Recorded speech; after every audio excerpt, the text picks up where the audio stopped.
যেখানে আয় অল্প সেখানে থেকে খরচ কমিয়ে একটু একটু করে তিলে তিলে সঞ্চয় করা টাকা আপনি যেখানে রেখেছেন, হঠাৎ করে যখন দেখবেন সেখান থেকে আপনার টাকাটা আর আপনি তুলতে পারতেছেন না বা গায়েব হয়ে গিয়েছে, টাকাটা এখন আর নাই, তখন আপনি যখন এই কথাটা শুনবেন আপনার অনুভূতিটাকে একটু জানাবেন আমাকে। আমি জাস্ট আজকে কোনো ব্লগ নিয়ে আসি নাই, আমি আসছি আপনাদের সাথে কিছু কথা শেয়ার করার জন্য। আমার কথাগুলো আপনারা একটু মনোযোগ দিয়ে শুনবেন। বিসমিল্লাহির রহমানির রহিম। আসসালামু আলাইকুম আমার অডিয়েন্স। হ্যালো আপুরা, কেমন আছেন আপনারা সবাই?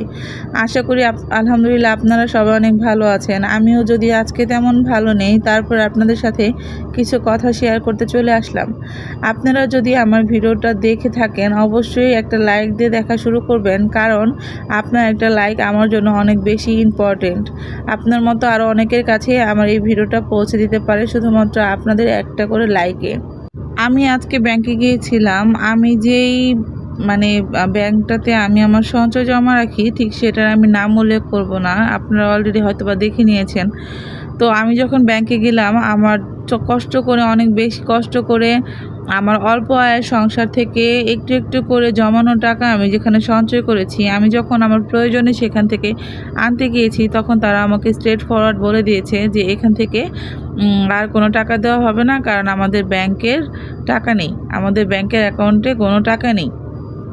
যখন তারা এই কথা বললো, আমি তো জাস্ট আকাশ থেকে পড়লাম যে আপনাদের ব্যাংকে টাকা নেই মানে এই টাকা আমার টাকা আপনাদের ব্যাংকে আমি আমানত হিসেবে রেখেছি, এখন এটা আপনাদের ব্যাংকে থাকবে না কেন? তো তারা আমাকে উত্তর দিল যে ব্যাংকে টাকা নেই, এই জন্য দিতে পারবো না, যদি কখনো ব্যাংকে টাকা আসে তাহলে সেটা এসে আপনি নিয়ে যান।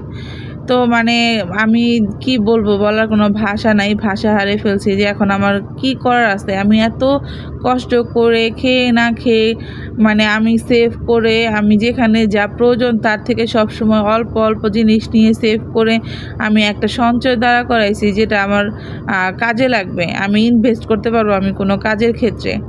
সেই টাকাটা ওনারা আমাকে দিল না, বললো সেই টাকাটা ওনাদের কাছে নাকি নাই। আমি ঠিকই জমা রাখছি, কিন্তু ওনাদের অ্যাকাউন্টে টাকা নেই।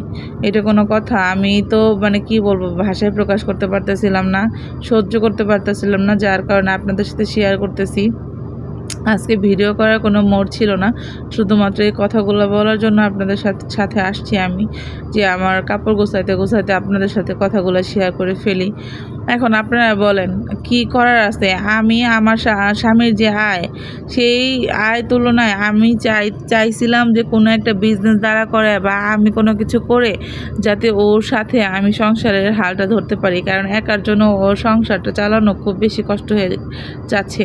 আমার ছোট বাচ্চাটার খরচ, আমার বড় 2 ছেলের খরচ, সব কিছু মিলায় হিমশিম। তার মধ্যে সামনে নভেম্বর থেকে বড় বাচ্চাদের পরীক্ষার ফি, সব কিছু মিলায় ঝিলায় আমার যে একটা মোটা অঙ্কের টাকা খরচ হবে, সেই টাকাটার জন্য আমার এই টাকাটা খুবই প্রয়োজন ছিল। এখন আমার ঘরে বাজার নাই, আপনারা জানেন, কিন্তু আমি এই টাকাটা পেলে আমার অনেক ধরনের হেল্প হয়ে যেত। আসলে মানুষ টাকা জমায় কেন? মানুষ টাকা জমায় তার দুঃসময়ে যাতে কাজে লাগে, কারো কাছে যাতে হাত না পাততে হয়, প্রয়োজনে যাতে সেই টাকা দিয়ে তাদের প্রয়োজনগুলো নিবারণ করা যায়। কিন্তু যখন ব্যাংকে গেলাম, যখন ওনারা বললো যে ব্যাংকে থেকে টাকা দেওয়া হবে না, অথচ টাকাটা কিন্তু আমার, টাকাটা কিন্তু তাদের না, টাকাটা আমার, আমি তাদের কাছে আমানত হিসেবে রেখেছি। তাহলে আমার যখন প্রয়োজন তখন সেই টাকাটা আমাকে ওনারা দিবে না? তা দিবে না। আমি ওনাদেরকে বিশ্বাস করছিলাম, কিন্তু ওনারা আমার বিশ্বাস রাখে নাই। সেই জন্য আমার আসলে কি বলবো, বলার কোনো ভাষা নাই, আমার মনটা ভীষণ খারাপ। আমার যদি ভিডিওটা আপনাদের কাছে একটু ভালো লেগে থাকে তাহলে অবশ্যই একটা সাবস্ক্রাইব করে পাশে থাকবেন, আর আমার জন্য একটু দোয়া করবেন, আমি যাতে মানসিক টেনশনগুলা ঝেড়ে ফেলে আবার নতুন করে সব কিছু শুরু করতে পারি।